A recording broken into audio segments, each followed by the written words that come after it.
कुणाल अपने रूम में फ्रेश होकर अपना लैपटॉप खोलकर काम करने लगा, तभी उसका फोन रिंग हुआ। उसने देखा तो राज बद्रा का नाम फ्लैश हो रहा था। कुणाल ने कॉल रिसीव किया और कहा, आज तुम्हें कैसे मेरी याद आ गई? उस दिन मुझे घर आने का बोलकर घर ही नहीं आए। मॉम ने तुम लोगों के लिए डिनर भी रेडी कर लिया था। सामने से आवाज आई, सॉरी यार कुणाल, हम लेट हो गए थे और उसी टाइम हमें मुंबई वापस आना था, इसलिए हम तुम्हारे घर नहीं आ पाए। पर मुझे पता लगा है कि तुम मुंबई में हो, तो मैंने सोचा क्यों ना यही तुमसे मिल लिया जाए। कुणाल ने कहा, तुम्हें किसने बताया मैं यहाँ हूँ? कुणाल की बात सुनकर राज ने कुणाल को कहा, मेरी मिराज से बात हुई थी, उसने मुझे यहाँ की सारी सिचुएशन के बारे में बता दिया था।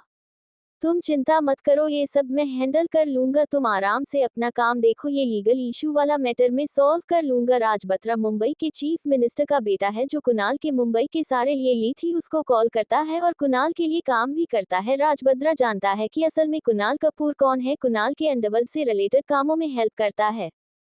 तुम अपने काम पर ध्यान दो, मैंने सुना है मुंबई में कोई बड़ी डील होने वाली है। कुणाल ने कहा, हाँ जानता हूँ, इसीलिए मैं यहाँ आया हूँ, मैं किसी भी कीमत पर उनको उनके मकसद में कामयाब नहीं होने दूंगा। राज ने कहा, अच्छा वह सब ठीक है, लवी और दिया भी तुमसे मिलना चाहती है। कुणाल ने कहा, ठीक है, तुम मेरे बिना पर आ जाओ, फिर साथ में सब मिलकर डिनर करते हैं। राज ने कहा, ठीक है, मैं आधे घंटे में तुम्हारे कपूर विला पहुंच जाऊंगा और साथ में लवी और दिया को भी ले आऊंगा। कुणाल ने कहा, ठीक है, मैं वेट करता हूँ। फिर उन्होंने फोन रख दिया। आइए बताते हैं राज बत्रा के बारे में। राज बत्रा कुणाल का दोस्त है, जो उसे फॉरेन में पढ़ाई करते वक्त लंदन में मिला था। लवी और दिया भी उसके कॉलेज फ्रेंड ही है, जो उसे उसी दौरान मिले थे। ये सब लोग मुंबई में ही रहते हैं, जबकि कुणाल दिल्ली से था। ये लोग बस शादी पार्टी या फिर काम के सिलसिले में ही मिलते थे, क्योंकि कुणाल हमेशा बिजी रहता है, तो वह ज्यादातर वाक्य और शादियों को इग्नोर करता है, इसलिए ये लोग कभी कभी ही मिलते हैं। लवी यह कुणाल की दोस्त से भी ज्यादा खुद को कुणाल की होने वाली बीवी समझती है, जो कुणाल पर हमेशा अपना हक जताती रहती है। वह कुणाल की दोस्त है, इसलिए कुणाल उसे कभी कुछ नहीं बोलता, वरना कुणाल के पास कोई लड़की आसपास भटक भी नहीं सकती। कुणाल उसका ऐसा हाल करता है कि उसे दुनिया से ही गायब करवा देता है, लेकिन लवी कुणाल की दोस्त है, इसलिए उसे वह बर्दाश्त करता है। कुछ देर बाद गुना नीचे आया और डाइनिंग टेबल पर बैठकर एक मेल को बोला, मैडम कहाँ है? उस मेड ने कहा, सर मैं अपने रूम में रेस्ट कर रही है। उन्होंने बोला कि मैं थक गई है, इसलिए हमने उन्हें डिस्टर्ब करना ठीक नहीं समझा। कुणाल ने कहा, ठीक है, आप तब तक 4-5 लोगों का डिनर रेडी कर दीजिए। वह मेरे सिर झुकाकर वहां से किचन की तरफ किचन के स्टाफ को डिनर रेडी करने के लिए बोलने चली गई। कुणाल अपने फोन में न्यूज देखने लगा या अपने रूम में जाकर फ्रेश हुई और सो गई।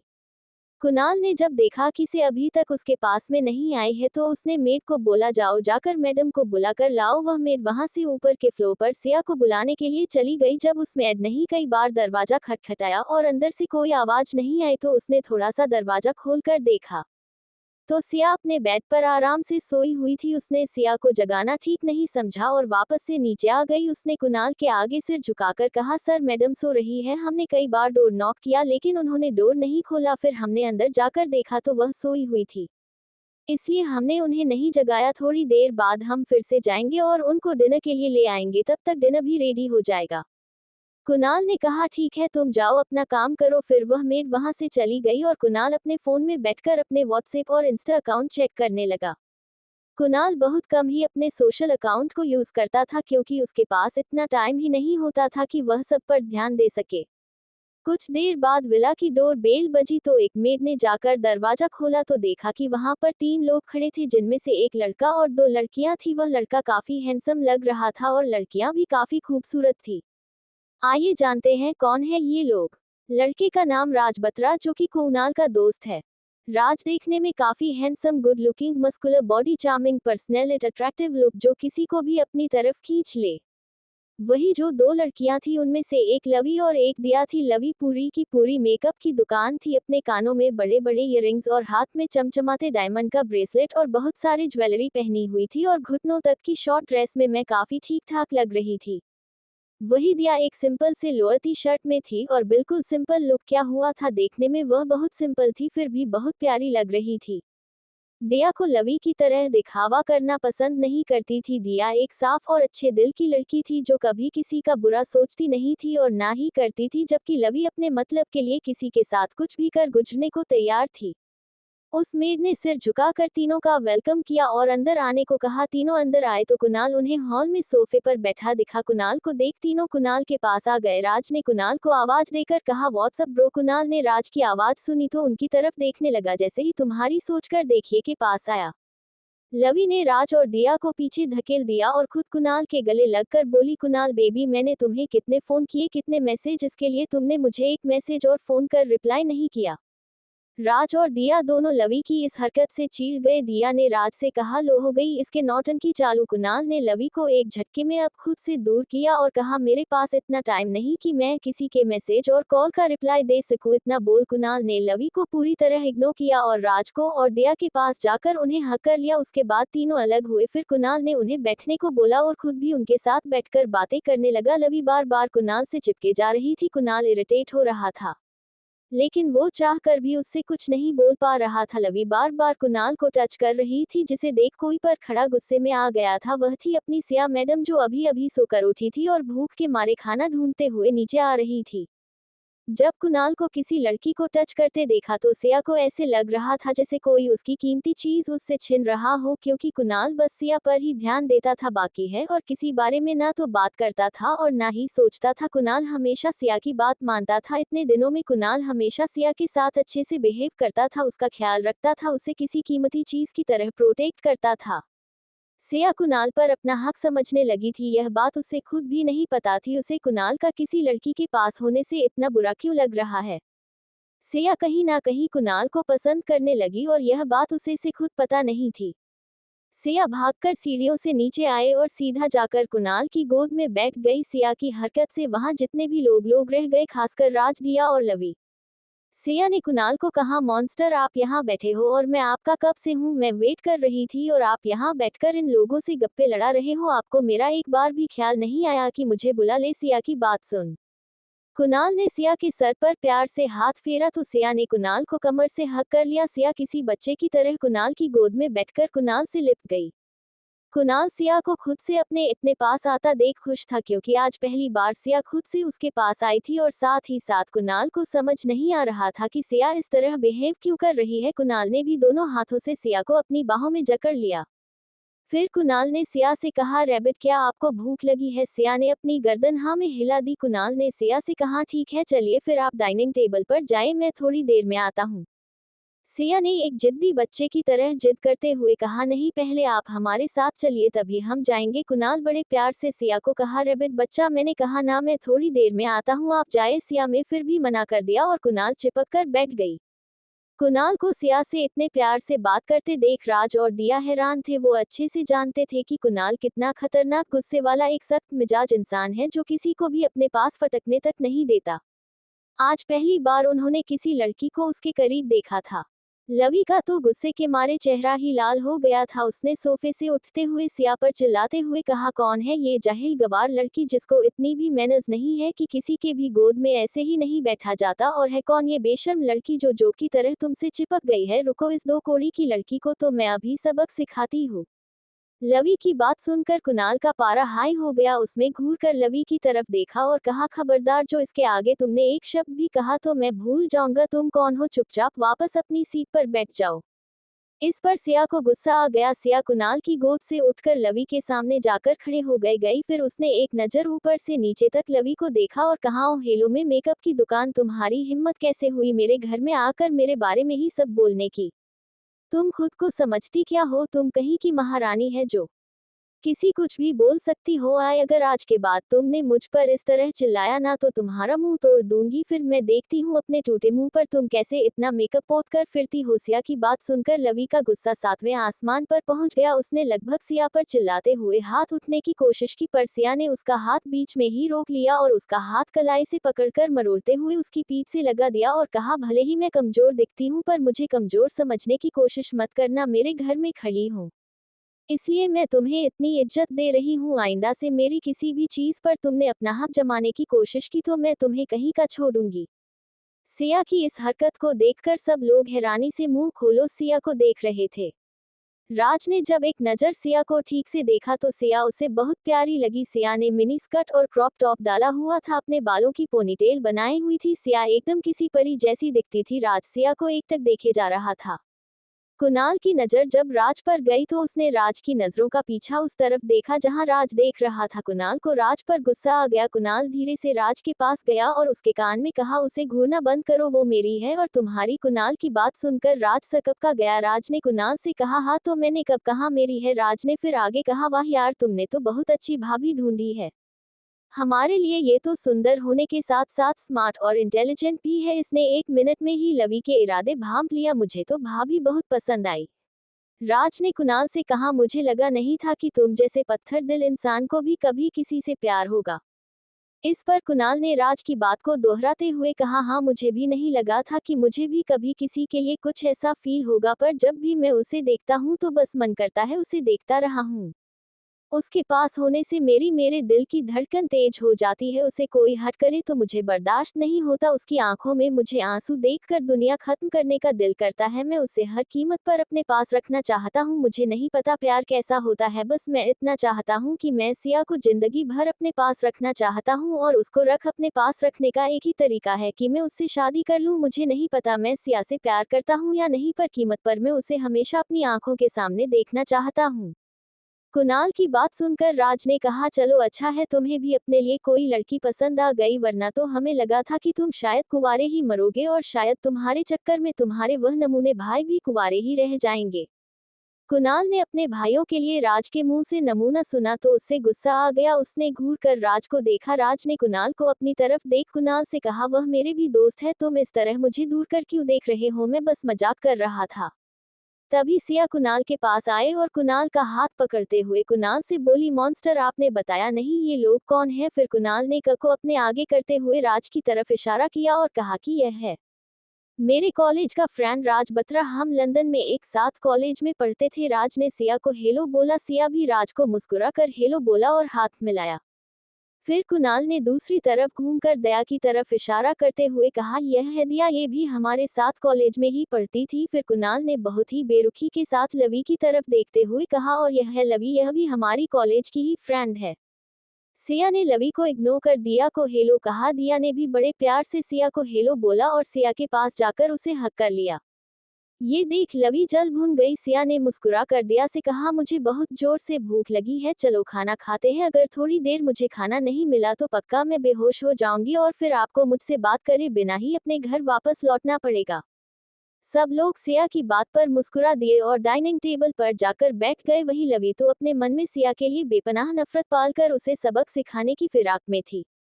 सिया ने कुणाल को कहा, मॉन्स्टर आप यहाँ मेरे पास आए हैं और यहाँ बैठ जाए, मुझे आपके हाथों से खाना खाना है। कुणाल को समझ नहीं आ रहा था कि सिया ये सब क्या और क्यों कर रही है, लेकिन उसने सबके सामने उससे पूछना ठीक नहीं समझा और चुपचाप जाकर सिया की साइड में बैठ गया और बड़े प्यार से अपने हाथों से सिया को किसी छोटे बच्चे की तरह खाना खिलाने लगा। ये देख लवी का खून खौल उठा, पर वहां पर उसने कोई बखेड़ा न खड़ा करने का मन बनाया और बाद में सिया को सबक सिखाने की ठान ली। सिया ये जानबूझकर कर रही थी ताकि लवी को कुणाल से दूर रख सके। सिया इतनी भी भोली और बेवकूफ नहीं थी कि लोगों के इरादे ना भाग सके। कुणाल अच्छे से देख पा रहा था कि सिया आज कुछ अलग भी बिहेव कर रही है, क्योंकि आज से पहले सिया का ऐसा बिहेव उसने पहले कभी नहीं देखा था, पर उसे समझ नहीं आ रहा था कि क्या इस तरह बिहेव क्यों कर रही है। पर जो भी था, सिया का खुद पर हक जताना कुणाल को अच्छा लग रहा था। कुणाल एक नजर लवी पर डालता है जो सिया को ना जाने कितनी देर से घूर रही थी, और एक नजर सिया पर जो आराम से सिर्फ अपने खाने पर ध्यान दिए बैठी थी। राज और दिया दोनों सिया और कुणाल को इतने प्यार से खाना खाते हुए देख रहे थे और साथ ही साथ खाना खाते हुए बात भी कर रहे थे। राज ने सिया से पूछा, आप क्या करती हो।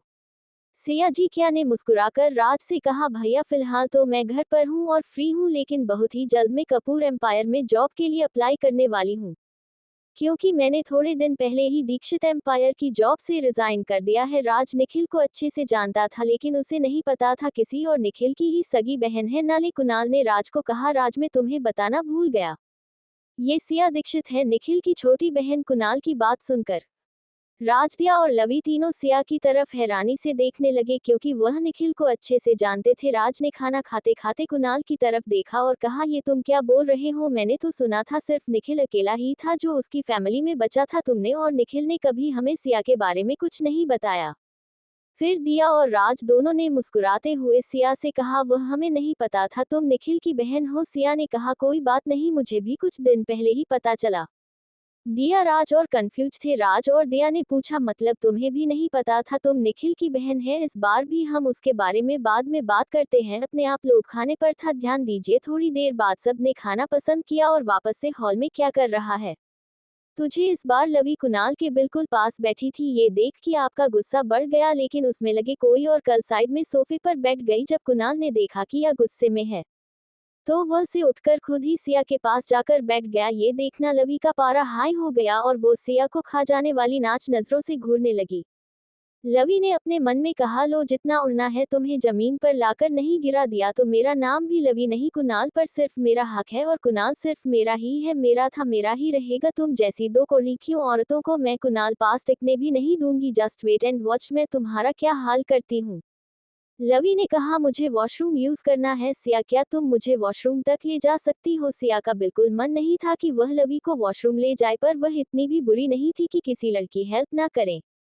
कुणाल ने सिया से कहा, रैबिट तुम रहने दो, मैं किसी स्टाफ मेंबर को लवी के साथ भेज देता हूँ। सिया ने कहा, रे नहीं कोई बात नहीं मॉन्स्टर, मैं चली जाऊंगी। दूसरी तरफ लवी मन ही मन खुश हो रही थी और सिया को नुकसान पहुंचाने के बारे में प्लानिंग करने लगी। सिया ने उससे कहा, चलो लवी मैं तुम्हें वॉशरूम तक ले चलती हूँ। लवी ने कहा, हाँ ठीक है चलो। फिर वह दोनों वहां से चली गई। दिया ने कुणाल से पूछा, कुणाल क्या तुम सिया को पसंद करते हो? कुणाल ने कहा, पता नहीं, मुझे खुद नहीं पता कि उसके लिए मेरे दिल में आखिर है क्या। बस मैं इतना जानता हूँ कि वह मेरे लिए बहुत इंपॉर्टेंट है। उसे कोई हर्ट करे मुझे भी हर्ट होता है, मुझे उसके दुख से दुख होता है, उसकी खुशी से खुशी होती है। मैं हमेशा उसे अपनी आंखों के सामने देखना चाहता हूँ। मुझे खुद समझ नहीं आता कि ऐसा क्यों हो रहा है। उसे तकलीफ में देखकर मेरी जान निकल जाती है, ऐसे किसी और के साथ देखकर मुझे गुस्सा आ जाता है। मेरा खुद पर कंट्रोल नहीं रहता। मैं कभी उसे किसी के साथ शेयर नहीं करना चाहता और ना ही उसे किसी के साथ देख सकता हूँ। दिया ने मुस्कुराते हुए कहा, पागल, इसी को प्यार कहते हैं। कुणाल ने कहा, अगर इसी को प्यार कहते हैं तो हाँ, मैं सिया से प्यार करता हूँ और उसे किसी कीमत पर भी खुद से दूर नहीं जाने दूंगा। राज ने कहा, सिया तुम्हारे लिए परफेक्ट लड़की है। मैंने थोड़ी ही देर में देख लिया कि वह कितने साफ दिल की लड़की है, बहुत इनोसेंट और प्यारी और मासूम है। तुम कभी उसे हट मत करना। दिया ने कहा, मुझे भी सिया बहुत पसंद है, तुम जल्दी से जल्दी उसे अपने दिल की बात बोल दो। कुणाल ने कहा, मुझे पहले उसके दिल में क्या है ये भी तो जानना होगा, तभी मैं अपने दिल की बात बोल पाऊंगा। दूसरी तरफ लवी सिया को सीढ़ियों से धक्का देने की फिराक में थी ताकि सिया को चोट लग सके और वैसे ही आपको अच्छे से सबक सिखा सके ताकि सिया दोबारा उसके रास्ते में आने की गलती ना करे और ना ही कुणाल के आसपास भटके। सिया अच्छे से लवी की हरकतों को नोटिस कर रही थी। उसे समझ आ गया था कि जरूर लवी के दिमाग में कुछ न कुछ खिचड़ी पक रही है। दोनों थोड़ी देर बाद जब ये दोनों वापस से नीचे की तरफ आ रहे थे तो लवी ने जानबूझकर अपना फोन निकाला और धीरे धीरे अपने फोन को देखकर चलने लगी ताकि सिया उससे आगे निकल जाए और वह पीछे से सिया को गिरा सके। सिया उसे धीरे धीरे चलता देख खुद आगे चली गई। जैसे ही लवी ने देखा कि सिया आगे निकल गई तो पीछे से तेज कर दो के साथ किया का पीछा करने लगी और जब सिया सीढ़ियों पर पहुंची तभी सिया ने वहीं खड़े होकर लवी से कहा, लवी तुम जाओ, मुझे अपने रूम से कुछ लेकर आना है, मैं थोड़ी देर में आती हूँ। सिया की बात सुनकर लवी का पूरा प्लान चौपट हो गया। सिया इतना कहकर वहां से चली गई। लवी ने सिया को गुस्से में भरकर कहा, इस बार तुम बच गई, लेकिन अगली बार मैं तुम्हें बिल्कुल नहीं छोड़ूंगी।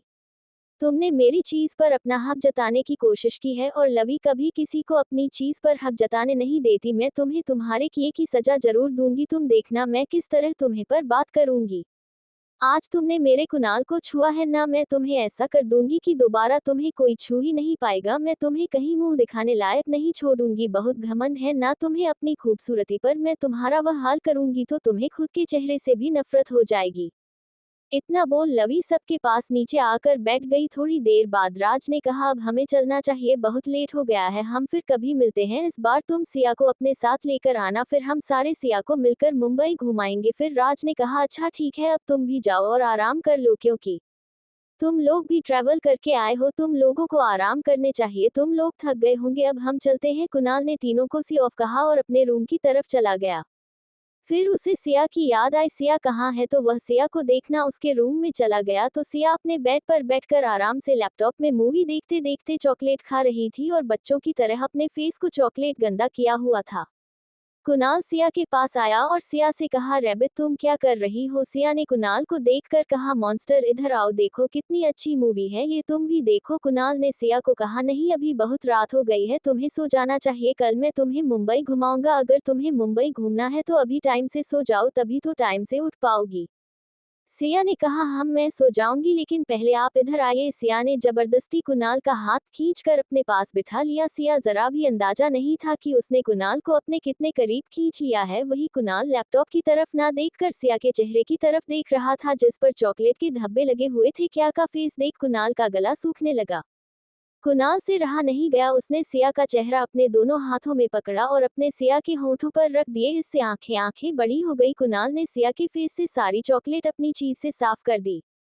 फिर भी कुणाल को सिया को छोड़ने का मन नहीं हुआ, तो उसने सिया के होंठों को अपने होंठों में जकड़ लिए और उससे पैशनेटली किस करने लगा। अब सिया को भी कुणाल की किस अच्छी लगने लगी थी, उसमें भी कुणाल को वापस से किस करना शुरू कर दिया है, जिसे देख कुणाल के मन में खुशी की लहर दौड़ पड़ी। कुणाल ने एक हाथ धीरे धीरे सिया की टी शर्ट के अंदर डाल दिया और उसके पेट को सहलाने लगा।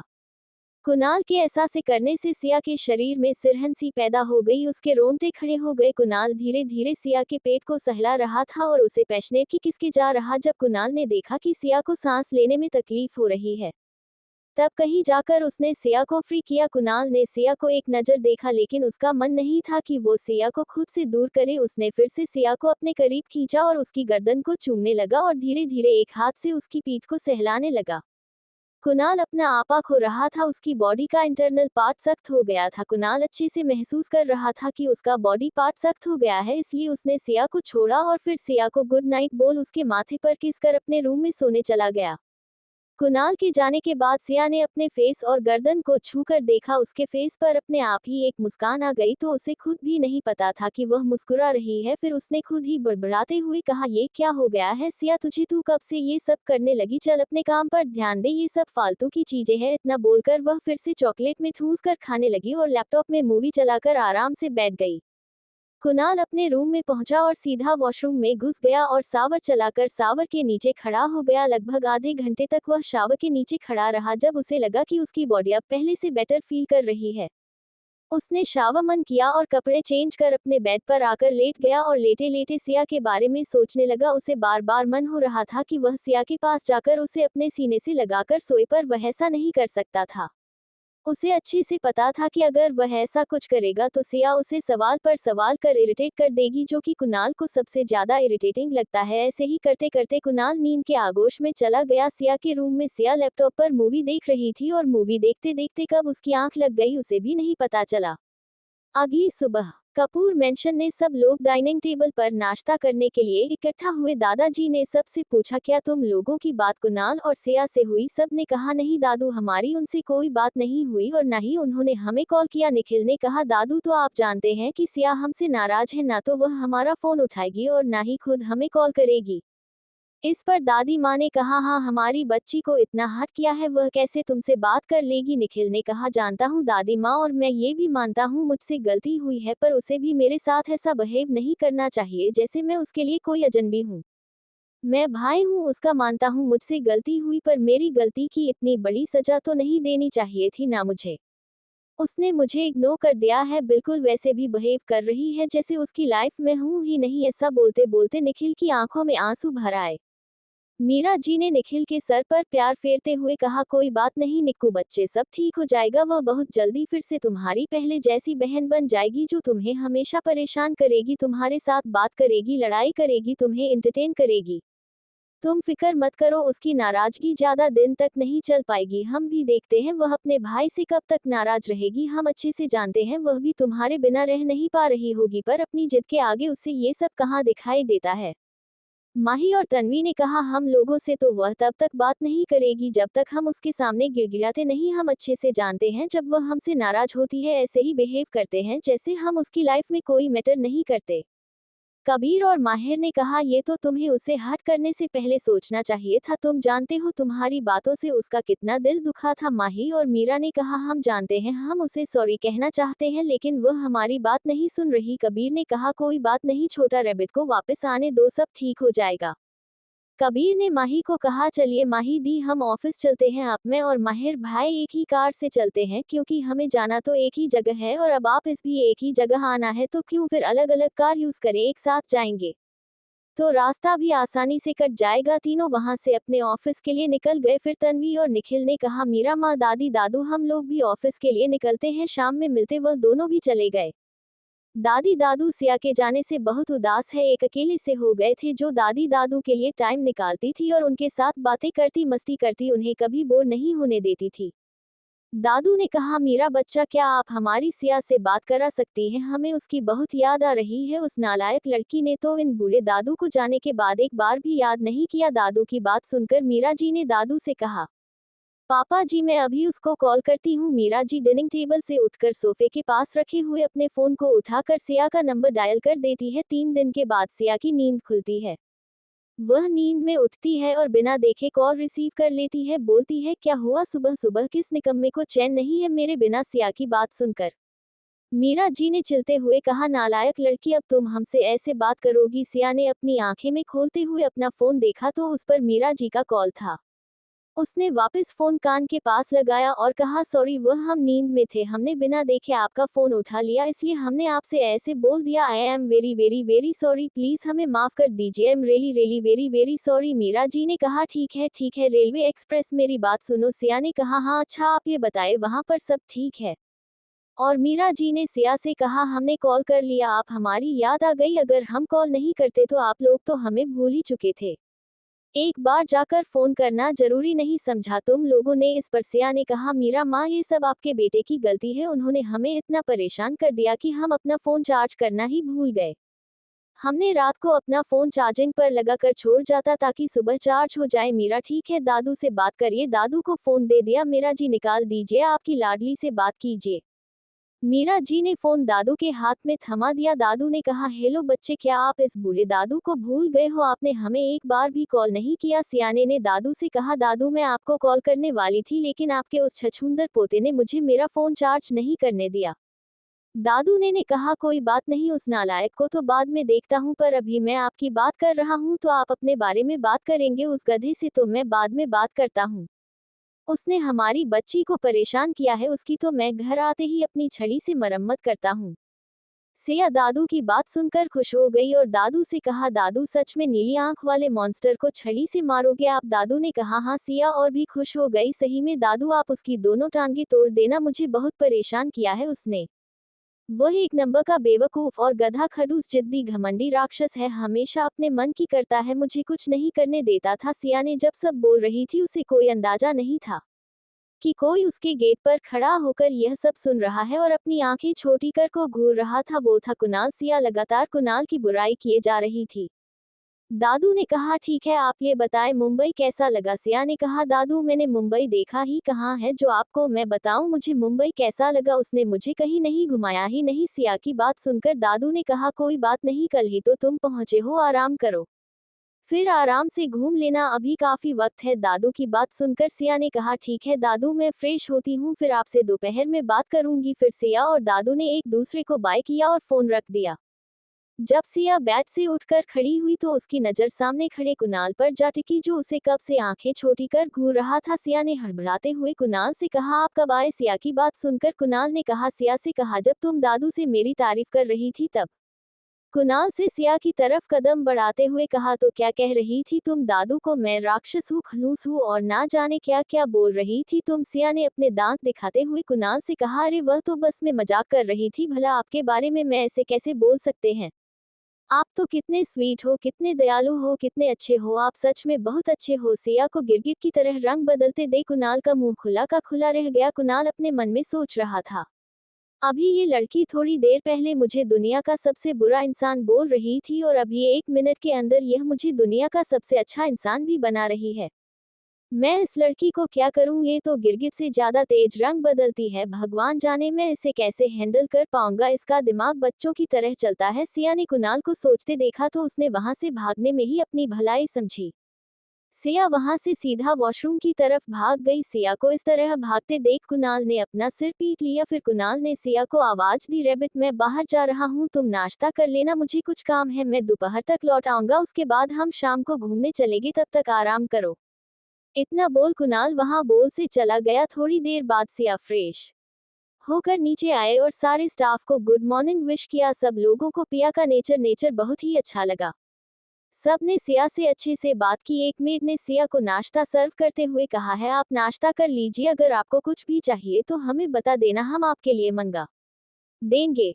स्टाफ अभी किचन में है, अगर आपको और खाने में कुछ बनवाना है तो आप बता दीजिए, मैं बनवा देती हूँ। सिया ने उसमें मेड को कहा, पहले तो आप लोग मुझे मैम कहना बंद करिए, मेरा नाम सिया है, तो आप मुझे सिया नाम से ही बुलाए, मुझे अच्छा लगेगा। उसमें मेड ने कहा, मैम हम आपको नाम से कैसे भुला सकते हैं, बॉस गुस्सा हो जाएंगे। बॉस आपका गुस्सा नहीं, आप फोन मत करें, उनको मैं हैंडल कर लूंगी, लेकिन अगर आपने सिया था तो मैं आपसे रूठ जरूर जाऊंगी, आप मेरे से बड़ी है और मुझे मैं कहकर शर्मिंदा मत कीजिए, आप मुझे मेरे नाम से ही बुलाई है, मुझे ज्यादा अच्छा लगता है।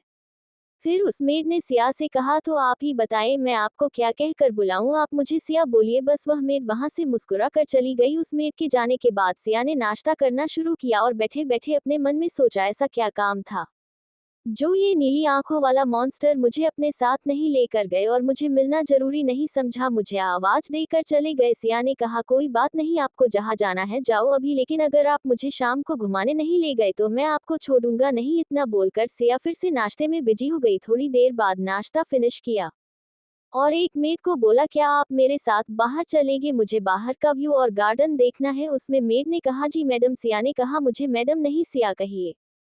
उसमें कहा, जी सिया जी, हम अभी आते हैं। वे मेड अंदर गई और एक गिलास पानी लेकर सिया को देते हुए बोली, ये लीजिए, पहले आप पानी पी लीजिए, मैंने नोटिस किया कि आपने खाना खाने के बाद पानी नहीं पिया है, आप पानी पी लीजिए, फिर हम बाहर चलते हैं। सिया ने उस मेड से पानी का ग्लास लिया और 2 घूंट पानी पीकर वही ग्लास टेबल पर रख दिया और उस मेड के साथ बाहर घूमने चली गई। सिया और वह मैं बाहर गार्डन में आई। सिया ने एक नज़र चारों तरफ घुमा कर देखा तो उसे वहां का नज़ारा बहुत पसंद आया। उसने दोनों बाहें फैलाकर अपने फेस को ऊपर किया और राउंड राउंड घूमने लगी, जैसे कोई छोटी बच्ची हवा के झोंके को महसूस कर रही हो। वह मीडिया से बोली, मैम अगर आपको कुछ चाहिए तो आप हमें बता दीजिएगा, तब तक हम अपना काम कर लेते हैं। कि आने का ठीक है, आप चाहिए, अगर मुझे कुछ चाहिए होगा तो मैं आकर खुद ले लूंगी। उस मेड ने मुस्कुरा कर सिया की तरफ देखा और वहां से चली गई। सिया ने चारों तरफ एक नज़र घुमाए और उसे एक साइड फूलों के पौधे दिखे तो वह फूलों के पौधों के पास चली गई। धीरे धीरे सारे फूलों को छू कर देखने लगी। दूसरी तरफ मुंबई बीच पर एक शिप में बहुत सारे लोग किसी दूसरे देश से चोरी छुपे समुद्र के रास्ते से कुछ लाने की फिराक में थे, लेकिन उनको नहीं पता था कि उनकी यह कोशिश कामयाब नहीं होने वाली, क्योंकि इंडिया का डॉन वहीं पर पहले से मौजूद था और उन पर नजर रखे हुए था। जब वह शिप मुंबई बीच पर आकर रुकी तो उस शिप के चारों ओर अचानक से बहुत सारे लोग आकर खड़े हो गए। सबके हाथ में रिवाल्वर, गन और ना जाने कौन कौन से वेपन थे। जब सब लोगों ने उस शिप को चारों तरफ से घेर लिया तो अचानक से उस शिप में से बहुत सारे लोग बाहर निकल आए और उन लोगों पर हमला कर दिया। लेकिन जो लोग शिप को बाहर से गिरे हुए थे वह लोग पर्सनल गार्ड थे, जो कि बहुत अच्छे से वेल ट्रेंड लग रहे थे। उन्होंने उन सब पर वापस से हमला कर दिया। वहां पर चारों तरफ गोलियों की आवाजें सुनाई दे रही थी। जब सब लोग ने देखा कि वहां पर गोलियां चल रही है तो आसपास के लोग जो बीच पर घूमने आए थे वहां से अपनी जान बचाकर भाग गए। वहीं दूसरी तरफ शिप में लगभग आधे घंटे तक फायरिंग होने के बाद शिप के अंदर वाले लोग जमीन पर ढेर पड़े थे। तभी थोड़ी दूर से एक हैंडसम आदमी बड़े लोग के साथ चलता हुआ ब्लैक 3 पीस सूट पहने अंदर आया। उसके अंदर चला गया। जब वह आदमी शिप के अंदर आए तो वहां पर पहले से ही 3 आदमी मौजूद थे जो अंदर छिपकर बैठे अपने आदमियों को मरते हुए देख रहे थे। जब वह आदमी अंदर आया तो उन लोगों की हवाएं उड़ गई, उन लोगों के हाथ पैर डर के मारे थर थर कांपने लगे। वह आदमी बड़े रौब के साथ उनके पास अंदर चलता हुआ आ रहा था। उसने अपनी जेब में एक हाथ डाला और एक गन बाहर निकाल ली। उसके बाद एक चेयर खींचकर उन तीनों के सामने बड़े लोग के साथ बैठ गया और कहा, क्या सोचकर तुम लोगों ने मेरे देश में घुसने की गुस्ताखी की है? तुम्हें क्या लगा था तो मेरे देश को नुकसान पहुंचाओगे और मैं हाथ पर हाथ धरे बैठे रहूंगा और तुम्हारा कुछ नहीं करूंगा? तुम भूल गए हो कि ब्लैक ईगल हूं, तुम दो कौड़ी के लोग मेरे देश को गंदा नहीं कर सकते, ऐसा मैं कभी होने नहीं दूंगा, यह मेरे देश से वादा है। उस आदमी ने आगे कहा, तुम लोगों को नहीं पता था जो तुम लोग यहाँ मरने चले आए, चलो कोई बात नहीं, तुम्हें नहीं पता था तो मैं ही तुम्हें बता देता हूँ। उस आदमी ने अपने ब्लैक सनग्लासेस अपनी आंखों से हटाते हुए उन आदमियों से कहा, मैं हूँ इंडिया का डॉन कुणाल कपूर, जो एकाग था और आज भी एकाग है और आगे भी एकाग रहेगा, और जो भी इसमें हवा देने की कोशिश करेगा मारा जाएगा। और एक बात, भले ही मैं डॉन हूँ लेकिन मैंने कभी अपने देश के साथ गद्दारी नहीं की और ना ही मैं किसी को इजाजत देता हूँ कि मेरे धंधे में कोई मेरे देश के साथ गद्दारी करे। कुणाल के इतना बोलते ही उन लोगों ने अपने हाथों में छिपाए हुए सारे ड्रग्स चरस अफीम के बॉक्सेस की चाबियां कुणाल की तरफ बढ़ाते हुए कहा, सॉरी बॉस, हमसे गलती हो गई, हमने किसी की बातों में आकर इतना बड़ा कदम उठा लिया, आइंदा से हम ये सब नहीं करेंगे, पर प्लीज आप हमें कुछ मत करिएगा, हमें जाने दीजिए। कुणाल ने कहा, ये सब तुम्हें पहले सोचना चाहिए था, मेरी नज़र में जो एक बार गलत है वह आखिरी दम तक गलत है, तो तुम मुझसे माफी की उम्मीद रखना छोड़ दो। कुणाल ने उनसे पूछा, अब तुम ये बताओ तुम्हारे बॉस का आगे क्या प्लान है। उनमें से एक आदमी ने कहा, बॉस हमें कुछ नहीं पता, प्लीज हमें जाने दीजिए, हमें बस इतना बोला गया था कि यह सिर्फ मुंबई तक पहुंचाना है, वह लोग बस इसे पिक करने आते ही होंगे जिन्होंने ये सामान मंगाया था।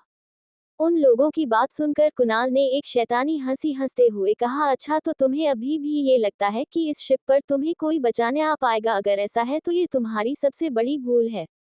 तुम्हें क्या लगता है मैं तुम्हारे पास बिना किसी तैयारी के आ गया था? मैंने सब कुछ पता नहीं क्या होगा, मैं अच्छे से जानता था कि यहाँ पर क्या होने वाला है, इसीलिए मैं दिल्ली से मुंबई आया था ताकि तुम लोगों को तुम्हारे किए की सजा दे सकूं। कुणाल ने अपने हाथ का इशारा करते हुए शिप की दूसरी तरफ इशारा किया। उन तीनों ने अपनी नजर घुमाकर देखी तो तीनों हैरान रह गए। जिन लोगों के साथ उन्होंने सौदा किया था कुणाल के आदमियों को, उन्हें उन्हें गन पॉइंट पर रखा हुआ था, घुटनों के बल जमीन पर बैठे थे। ये सब देख वो तीनों आदमी घबरा गए और कुणाल से कहा, बस हमें नहीं पता ये सब किसने किया है, हमें जो बोला गया था बस हमने वही किया, इसमें हमारी कोई गलती नहीं, प्लीज हमें जाने दीजिए। कुणाल ने कहा, मैं बस 3 बार अपनी बात पूछता हूँ तो अब जल्दी बताओ, अब पहली बात, तुम यहाँ किसके कहने पर आए थे, और दूसरी बात, तुम यहाँ आए ही क्यों थे, तीसरी बात उधार रही। कुणाल की बात सुनकर उन तीनों ने फिर भी कोई जवाब नहीं दिया। कुणाल अपनी चेयर से उठकर उन तीनों की तरफ एक एक नजर घुमाकर पूछने लगा, क्या तुम लोगों को अभी भी कुछ नहीं बोलना? उन लोगों ने फिर भी अपना मुंह नहीं खोला। कुणाल वहां से थोड़ी दूरी पर गया और तीनों को अपनी गन पॉइंट पर रखकर तीनों को अपनी गन से शूट कर दिया और बाहर जाकर अपनी एक आदमी को कचरा साफ करने के लिए बोलकर वहां से अपने साथ 5 कारों को लेकर चला गया।